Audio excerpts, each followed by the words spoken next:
कल्पना कीजिए आप एक अंतरिक्ष स्टेशन के अंदर हैं। चारों तरफ धातु की दीवारें, हल्की मशीनों की आवाज और पूरी शांति। सब कुछ सामान्य लगता है। अचानक आपके पैर जमीन से उठ जाते हैं। आपने छलांग नहीं लगाई, आप फिसले भी नहीं, फिर भी आपका शरीर ऊपर तैरने लगता है। अब आपके पैरों के नीचे कोई जमीन नहीं है। ना वजन महसूस हो रहा है, ना दबाव, ना ऊपर का एहसास, ना नीचे का। आप हवा में लटक गए हैं। हल्की सी दीवार को छूते ही आप पूरे कमरे में बहने लगते हैं। यहीं आपको समझ आता है आप माइक्रोग्रेविटी यानी लगभग शून्य गुरुत्व जैसे वातावरण में हैं। और इसी क्षण से शरीर के अंदर एक अदृश्य संकट शुरू हो चुका है, क्योंकि इंसानी शरीर लाखों सालों से सिर्फ एक वातावरण में बना है, धरती का गुरुत्वाकर्षण। हर हड्डी, हर मांसपेशी, हर नस, हर बूंद खून, सब उसी खिंचाव के हिसाब से काम करते हैं। जैसे ये खिंचाव हटता है, शरीर का संतुलन टूटने लगता है। पहला घंटा सबसे पहले दिमाग प्रभावित होता है। हमारे कान के अंदर एक छोटा सा संतुलन तंत्र होता है, वेस्टिबुलर सिस्टम। इसी की मदद से हमें पता चलता है कि हम सीधे खड़े हैं या झुके हुए।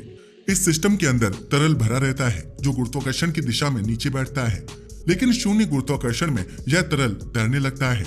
दिमाग को गलत सिग्नल मिलने लगते हैं। आंखें कहती हैं सब स्थिर है, कान कहते हैं शरीर घूम रहा है। यह टकराव दिमाग को भ्रमित कर देता है। कुछ ही मिनटों में चक्कर, मतली और उल्टी शुरू हो सकती है। इसे वैज्ञानिक भाषा में कहते हैं स्पेस मोशन सिकनेस। लगभग 60-70% अंतरिक्ष यात्री शुरुआती 2-3 दिनों में इससे गुजरते हैं। संतुलन खत्म हो जाता है, सीधा तैरना भी मुश्किल लगता है। पहला दिन, अब शरीर के अंदर सबसे बड़ा बदलाव शुरू होता है, खून और तरल पदार्थों का स्थान बदलना। धरती पर गुरुत्वाकर्षण खून को पैरों की ओर खींचता है, इसी वजह से पैरों में ज्यादा दबाव रहता है। लेकिन अंतरिक्ष में नीचे जैसा कुछ है ही नहीं। खून ऊपर की तरफ बहने लगता है। सिर, गर्दन और चेहरे में तरल जमा होने लगता है। चेहरा सूजा हुआ दिखता है, नाक बंद जैसा महसूस होता है, आंखों के आसपास भारीपन आता है। दूसरी तरफ पैरों में खून कम हो जाता है, इसलिए वे पतले दिखने लगते हैं। इसे अंतरिक्ष यात्री मजाक में कहते हैं पफी फेस बर्ड लेग्स, यानी सूजा चेहरा और पतले पैर। 24 से 48 घंटे। दिल को अब खून ऊपर भेजने के लिए उतनी मेहनत नहीं करनी पड़ती। उसे लगता है कि शरीर में तरल जरूरत से ज्यादा है। तुरंत किडनी सक्रिय हो जाती है। वह ज्यादा पेशाब बनाकर अतिरिक्त तरल बाहर निकालने लगती है। इस प्रक्रिया में शरीर का कुल रक्त मात्रा कम होने लगती है। इसे कहते हैं प्लाज्मा वॉल्यूम लॉस। 2-3 दिनों में प्लाज्मा वॉल्यूम लगभग 10-15% तक घट सकता है। यह शरीर की एक ऐसी प्रतिक्रिया है जो तुरंत तो सामान्य लगती है, लेकिन लंबे समय में नुकसान पहुंचाती है, क्योंकि शरीर खुद को कम खून वाले शरीर में बदल रहा है। पहला सप्ताह, अब असर पहुंचता है मांसपेशियों पर। धरती पर हम हर समय गुरुत्वाकर्षण के खिलाफ काम करते हैं। चलना, खड़ा होना, बैठना, उठना, इन सब में पैरों और पीठ की मांसपेशियां लगातार सक्रिय रहती हैं। लेकिन यहाँ चलने की जरूरत नहीं, खड़े रहने की जरूरत नहीं, वजन उठाने की जरूरत नहीं। मांसपेशियां लगभग बेकार हो जाती हैं। शरीर तुरंत ऊर्जा बचाने की प्रक्रिया शुरू कर देता है। मांसपेशियों का प्रोटीन टूटने लगता है, उनका आकार घटने लगता है। इसे कहते हैं मसल एट्रोफी। 1-2 हफ्तों के भीतर ताकत में कमी साफ महसूस होने लगती है। हाथ से भारी चीज पकड़ना भी मुश्किल लग सकता है। दूसरा और तीसरा सप्ताह, कमजोरी बढ़ती जाती है। खासकर जांघें, पिंडलियां, पीठ, ये हिस्से सबसे तेजी से पतले होते हैं, क्योंकि धरती पर यही गुरुत्वाकर्षण का सबसे ज्यादा भार उठाते हैं। अब उनका काम खत्म है। शरीर उन्हें बचाना जरूरी नहीं समझता। पहला महीना, अब असर पहुंचता है सबसे कठोर हिस्से पर, हड्डियों पर। धरती पर हड्डियां हर कदम पर दबाव सहती हैं। दबाव पड़ता है, हड्डियां मजबूत बनती हैं, लेकिन अंतरिक्ष में कोई दबाव नहीं। शरीर समझता है कि इतनी मजबूत हड्डियों की जरूरत नहीं है। कैल्शियम हड्डियों से निकलकर खून में घुलने लगता है। इसे कहते हैं बोन डेंसिटी लॉस। हर महीने लगभग 1-1.5% तक हड्डी घनत्व घट सकता है। यह दर बहुत तेज है। धरती पर जितना नुकसान सालों में होता है, यहाँ महीनों में होने लगता है। अतिरिक्त कैल्शियम पेशाब के जरिए निकलता है, जिससे किडनी स्टोन का खतरा भी बढ़ता है। पहले महीने के अंत तक बाहर से आप सिर्फ तैरते हुए दिखेंगे, लेकिन अंदर खून कम हो चुका है, मांसपेशियां कमजोर हो चुकी हैं, हड्डियां हल्की होने लगी हैं, दिल की मेहनत घट चुकी है, शरीर का संतुलन तंत्र भ्रमित हो चुका है। शरीर अब धरती जैसा शरीर नहीं रहा। वह खुद को एक ऐसे वातावरण के हिसाब से ढाल रहा है जहां वजन नाम की कोई चीज नहीं है। लेकिन यही ढलना आगे चलकर कमजोरी बन जाता है। पहले महीने तक नुकसान सिर्फ मांसपेशियों और हड्डियों तक सीमित था। शरीर हल्का हो रहा था, ताकत कम हो रही थी, लेकिन अब असर उन अंगों तक पहुंचने वाला है जो शरीर को जिंदा रखते हैं, और यहीं से स्थिति गंभीर होने लगती है। दूसरा महीना, दिल पर असर। धरती पर दिल का सबसे बड़ा काम है खून को गुरुत्वाकर्षण के खिलाफ ऊपर भेजना। जब आप खड़े होते हैं तो पैरों से सिर तक खून पहुंचाने के लिए दिल को अतिरिक्त दबाव बनाना पड़ता है। इसी मेहनत से दिल मजबूत रहता है, लेकिन अंतरिक्ष में यह मेहनत लगभग खत्म हो जाती है। खून पहले से ही शरीर में समान रूप से तैर रहा है, दिल को जोर नहीं लगाना पड़ता। जब किसी मांसपेशी का उपयोग कम होता है तो वह सिकुड़ने लगती है। दिल भी एक मांसपेशी ही है, धीरे धीरे उसका आकार छोटा होने लगता है। इसे कहते हैं कार्डियक एट्रोफी। लंबे मिशनों के बाद जांच में पाया गया है कि दिल की मांसपेशी लगभग 8 to 12% तक सिकुड़ सकती है। अब दिल कम खून पंप करता है, परिणाम साफ है, जल्दी थकान, कम सहन शक्ति, थोड़ी गतिविधि में भी सांस फूलना। अगर ऐसे व्यक्ति को अचानक धरती पर खड़ा किया जाए तो दिल पर्याप्त दबाव नहीं बना पाता, ब्लड प्रेशर गिर सकता है, चक्कर आ सकता है। यह स्थिति ऑर्थोस्टैटिक इंटॉलरेंस कहलाती है। खून का निर्माण कम होना। शरीर पहले से ही खून की मात्रा कम कर चुका है, अब वह नई लाल रक्त कोशिकाएं बनाना भी घटा देता है, क्योंकि उसे लगता है ज्यादा खून की जरूरत नहीं। लाल रक्त कोशिकाओं का निर्माण कुछ समय के लिए कम हो जाता है, जिससे हीमोग्लोबिन स्तर घट सकता है। इस अस्थायी स्थिति को वैज्ञानिक स्पेस एनीमिया कहते हैं, जो आमतौर पर धरती पर लौटने के बाद सुधर जाती है। जब खून में ऑक्सीजन कम पहुंचेगी तो कोशिकाएं कम ऊर्जा बनाएंगी। परिणाम सुस्ती, कमजोरी, ध्यान की कमी, जल्दी थक जाना। यह सिर्फ मांसपेशियों की थकान नहीं है, यह पूरे शरीर की ऊर्जा प्रणाली का धीमा पड़ जाना है। तीसरा महीना, सिर की ओर बढ़ता दबाव। अब एक और समस्या उभरती है जो धरती पर लगभग नहीं होती। शरीर के तरल पदार्थ लगातार सिर की ओर जमा रहते हैं, वे नीचे नहीं उतरते। खोपड़ी के अंदर हल्का लेकिन स्थायी दबाव बनने लगता है।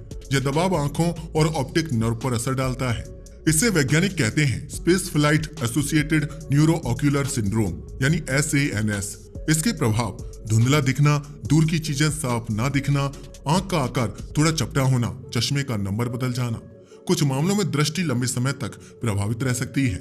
यानी शून्य गुरुत्वाकर्षण सिर्फ ताकत ही नहीं, दृष्टि भी प्रभावित करता है।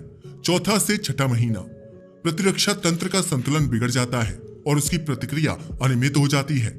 अब असर पहुंचता है शरीर की सुरक्षा प्रणाली पर। हमारा इम्यून सिस्टम हर समय बैक्टीरिया, वायरस और संक्रमण से लड़ता रहता है, लेकिन अंतरिक्ष में कई चीजें बदल चुकी हैं। तनाव ज्यादा, नींद की गुणवत्ता खराब, हार्मोन असंतुलित, सीमित वातावरण, इन सब का असर सफेद रक्त कोशिकाओं पर पड़ता है। रिसर्च बताती है टी सेल्स की सक्रियता कम हो जाती है, संक्रमण का खतरा बढ़ता है, सूजन बढ़ती है। यहाँ तक कि कुछ पुराने वायरस जो सालों से शरीर में निष्क्रिय थे दोबारा सक्रिय हो सकते हैं।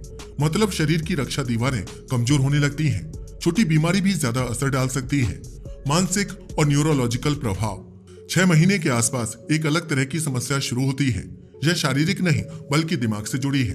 दिमाग हमेशा दिशा पहचानता है, ऊपर नीचे आगे पीछे। गुरुत्वाकर्षण इस पहचान का आधार है, लेकिन जब हर दिशा समान हो जाती है तो दिमाग भ्रमित रहता है। साथ में सीमित जगह, वही दीवारें, वही लोग, प्राकृतिक दिन रात का अभाव, ये सब मानसिक दबाव बढ़ाते हैं। कॉर्टिसोल हार्मोन बढ़ता है, धीरे धीरे चिड़चिड़ापन, ध्यान की कमी, याददाश्त कमजोर, निर्णय क्षमता घटती है। कुछ लोग इसे स्पेस फॉग कहते हैं, जैसे दिमाग पूरी तरह साफ काम नहीं कर रहा। 7वां से 9वां महीना, तेज गिरावट। अब मांसपेशी और हड्डी का नुकसान और स्पष्ट हो जाता है। अगर नियमित एक्सरसाइज ना की जाए तो 15 to 25% तक ताकत घट सकती है। हड्डियों का घनत्व लगातार गिरता रहता है। शरीर तेजी से बूढ़ा होता हुआ दिखता है। जो बदलाव धरती पर 20 से 30 साल में आते हैं, यहाँ कुछ महीनों में दिखने लगते हैं। 1 साल पूरा। 1 साल बाद स्थिति साफ है। अब शरीर पूरी तरह बदल चुका है। दिल छोटा, खून कम, मांसपेशियां कमजोर, हड्डियां हल्की, दृष्टि प्रभावित, इम्यून सिस्टम कमजोर, दिमाग थका हुआ। सबसे महत्वपूर्ण बात, शरीर अब गुरुत्वाकर्षण के बिना रहने का आदी हो चुका है। अगर इसी समय आपको धरती पर उतार दिया जाए तो चलना भी मुश्किल हो सकता है, क्योंकि पैरों ने महीनों से जमीन का भार महसूस ही नहीं किया। लेकिन यह तो सिर्फ 1 साल है। अगर यही स्थिति कई सालों तक जारी रहे तो असर सिर्फ कमजोरी तक सीमित नहीं रहेगा। शरीर धीरे धीरे अपनी मूल बनावट बदलना शुरू कर देगा। 1 वर्ष से 10 वर्ष, जब लंबे समय का शून्य गुरुत्वाकर्षण शरीर की संरचना को स्थायी रूप से बदल देता है। 1 साल बीत चुका है। इस अवधि तक शरीर ने गुरुत्वाकर्षण की कमी को अस्थायी नहीं बल्कि सामान्य स्थिति की तरह स्वीकार कर लिया है।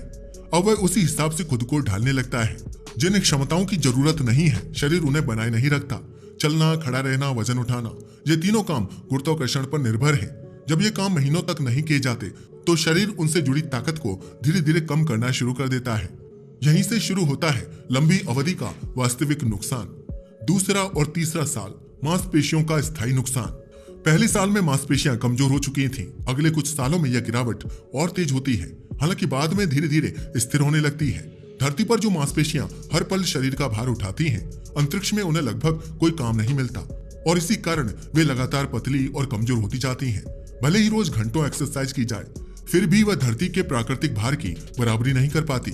मांसपेशियों के रेशे धीरे धीरे सिकुड़ते हैं, ताकत घटती जाती है और सहन शक्ति टूटने लगती है। यह धीमी लेकिन लगातार गिरावट ही लॉन्ग टर्म मसल एट्रोफी कहलाती है। 2-3 साल बाद स्थिति यह हो सकती है कि लंबे समय तक खड़े रहना भी मुश्किल हो जाए, क्योंकि शरीर ने वजन उठाना सीखा ही नहीं है। धीरे धीरे मांसपेशियां इतनी कमजोर हो जाती हैं कि वे शरीर का वजन संभालने के लिए पर्याप्त मजबूत नहीं रह जाती। अब बात आती है हड्डियों की, और यही सबसे खतरनाक हिस्सा है। हड्डियां जीवित टिश्यू हैं, वे लगातार टूटती और दोबारा बनती रहती हैं। धरती पर दबाव पड़ने से नई हड्डी बनती है, लेकिन शून्य गुरुत्वाकर्षण में यह दबाव गायब है। परिणाम, पुरानी हड्डी टूटती रहती है, नई बनना धीमा हो जाता है। धीरे धीरे हड्डियां खोखली होने लगती हैं। इसे कहते हैं क्रॉनिक बोन डीमिनरलाइजेशन। लंबे मिशनों के आंकड़े बताते हैं पहले सालों में कुल मिलाकर 10 to 20% तक कमी हो सकती है, लेकिन यह हर साल समान दर से नहीं घटती। 5 साल बाद रीढ़ कमजोर, कूल्हे की हड्डी नाजुक, पैर की हड्डियां पतली, हल्का झटका भी फ्रैक्चर कर सकता है। सबसे गंभीर बात, हड्डियों का सारा नुकसान पूरी तरह वापस नहीं आता, यानी यह स्थायी हो सकता है। दिल पहले ही छोटा हो चुका था, अब कई सालों तक कम मेहनत करने से उसकी क्षमता और घटती है। दिल का पंपिंग वॉल्यूम कम होता जाता है, खून की कुल मात्रा भी कम बनी रहती है।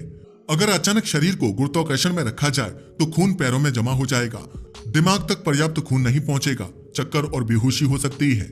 गंभीर कमजोरी और बेहोशी का खतरा बढ़ सकता है। यानी दिल अब धरती के वातावरण के लिए पर्याप्त मजबूत नहीं बचा। अब असर पहुंचता है सबसे जटिल हिस्से पर, दिमाग। दिमाग लगातार अपने वातावरण के अनुसार खुद को ढालता है। इसे कहते हैं न्यूरोप्लास्टिसिटी। जब सालों तक गुरुत्वाकर्षण नहीं होता तो दिमाग ऊपर नीचे की जानकारी को कम महत्व देने लगता है। संतुलन से जुड़े न्यूरल सर्किट कमजोर हो जाते हैं, शरीर का ओरिएंटेशन सिस्टम बदल जाता है। इसलिए अगर लंबे समय बाद धरती पर लौटे तो सीधा चलना मुश्किल हो जाता है। बार बार इंसान गिरता है, संतुलन बिगड़ जाता है, चक्कर आने लगते हैं। यह सिर्फ कमजोरी नहीं है, दिमाग को दोबारा सीखना पड़ता है कि नीचे क्या होता है, जैसे बच्चा पहली बार चलना सीख रहा हो। लंबे समय तक कम शारीरिक गतिविधि का असर कोशिकाओं तक पहुंचता है। शरीर की ऊर्जा घटने लगती है और बेसल मेटाबॉलिक रेट कम हो जाता है। धीरे धीरे इंसुलिन संवेदनशीलता घट सकती है, शरीर में वसा जमा होने लगती है और मांसपेशियां और कमजोर पड़ती जाती हैं। यानी मेटाबॉलिज्म भी सुस्त होने लगता है, यानी शरीर की अंदरूनी प्रणाली असंतुलित होने लगती है। मानो वह बीमारी या तेजी से बूढ़ा होने की अवस्था में पहुंच रहा हो। हार्मोनल बदलाव भी दिखने लगते हैं। टेस्टोस्टेरोन का स्तर घट सकता है, मांसपेशी निर्माण धीमा पड़ जाता है, चोट या थकान से उबरने में ज्यादा समय लगता है। यह पूरी प्रक्रिया समय से पहले उम्र बढ़ने जैसी प्रतीत होती है। कई सालों तक कमजोर इम्यून सिस्टम का मतलब है संक्रमण का ज्यादा खतरा, घाव भरने में देरी, शरीर की मरम्मत क्षमता कम। लंबी अवधि में छोटी बीमारी भी गंभीर रूप ले सकती है। यह अंतरिक्ष जैसे सीमित वातावरण में बड़ा जोखिम है। 10 साल बाद सिस्टम कोलैप्स की वास्तविकता। अब 1 दशक बीत चुका है। यह शरीर अब धरती के इंसान जैसा नहीं है। अगर इस समय उसे अचानक धरती पर उतारा जाए, पहला कदम रखते ही पूरा वजन हड्डियों पर पड़ेगा। हड्डियां दबाव सह नहीं पाएंगी, मांसपेशियां शरीर को संभाल नहीं पाएंगी, दिल तेजी से धड़कने लगेगा लेकिन पर्याप्त खून पंप नहीं कर पाएगा, ब्लड प्रेशर गिर सकता है, बेहोशी संभव है। चलना तो दूर, खड़ा रहना भी कठिन हो सकता है। धरती जो हमारा प्राकृतिक घर है, अब शरीर के लिए कठिन वातावरण बन चुकी है। इस पूरे अध्ययन से एक बात स्पष्ट होती है, इंसानी शरीर अंतरिक्ष में जीवित रह सकता है, लेकिन वह उसी रूप में जीवित नहीं रहता। गुरुत्वाकर्षण सिर्फ हमें जमीन से बांधने वाली ताकत नहीं है, वही हड्डियों को मजबूत रखता है, मांसपेशियों को सक्रिय रखता है, दिल को ताकत देता है, खून का संतुलन बनाए रखता है, दिमाग को दिशा देता है। यानी गुरुत्वाकर्षण हमारी शरीर की छिपी हुई आधार प्रणाली है। उसके बिना जीवन संभव है, लेकिन धीरे धीरे शरीर अपनी मूल क्षमता खो देता है और कई सालों बाद इंसान अंतरिक्ष में तैर सकता है, लेकिन धरती पर खड़ा होना उसके लिए सबसे मुश्किल काम बन सकता है। आज के लिए बस इतना ही। वीडियो पसंद आया हो तो इसे लाइक और शेयर करें। धन्यवाद।